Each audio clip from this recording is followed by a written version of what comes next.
When looking for a new phone and you kind of have a tight budget, it doesn't mean you should settle for a really basic device.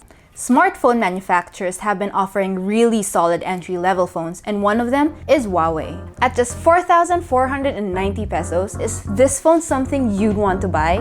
Hey guys, I'm Vika from The Modern Creatures, and this is our Huawei Y5P review.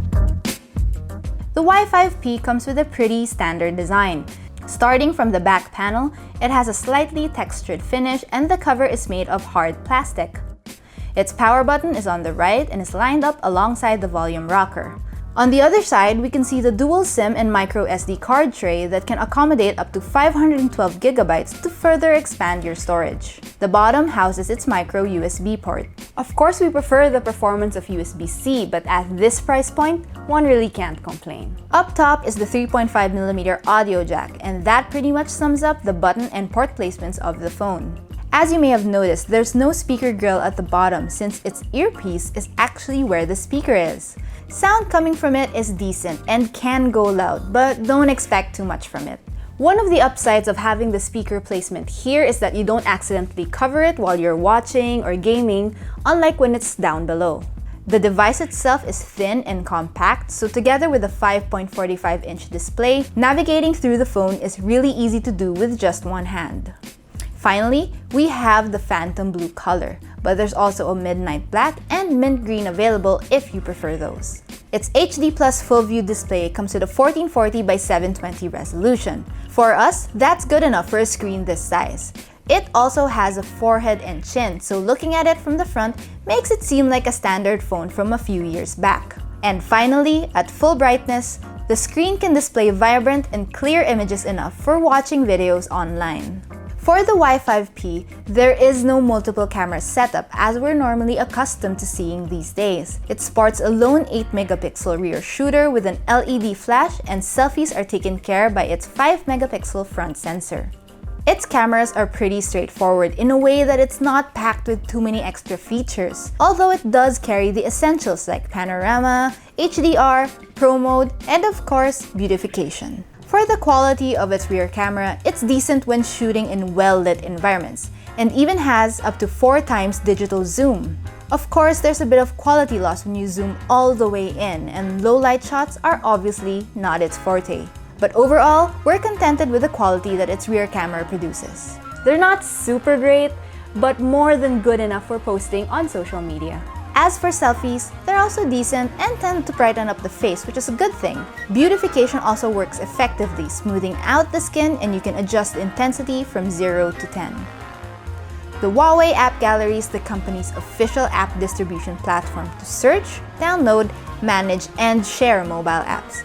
Yes, it's not a secret that it doesn't have access to Google Play Store, but the App Gallery itself has a slew of available software ready for download. And here's a random fact. Huawei's App Gallery is now the 3rd biggest app store globally with 180 billion downloads and over 390 million monthly active users worldwide. Some of the apps you can have on your phone include Facebook, Viber, and TikTok for all your social needs, Lazada for shopping, as well as GCash, BDO, and PayMaya for your online banking needs. There are more apps you can find in the App Gallery, but if you can't find the one you're specifically looking for, you can download APKs directly to your phone from the Huawei browser or get them from third-party app stores. We've been using these apps for a while now, and they're pretty much the same experience as when you get them from anywhere else.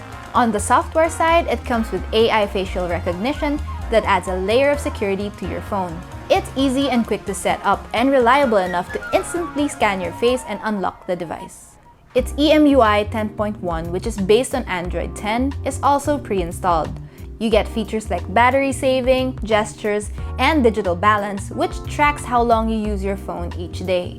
The Y5P is equipped with a MediaTek octa-core processor and is accompanied by 2GB of RAM with 32GB of internal storage. This tandem proved to be sufficient for everyday tasks like browsing the web, reading through your social media, watching videos online, and casually playing games. As for battery life, this device is powered by a 3020 mAh battery, which is a pretty sizable capacity despite its thin form factor. While playing games with Wi-Fi connectivity active, it was able to last us for almost 8 hours, which is not bad thanks to its modest display size, resolution, and energy-saving features.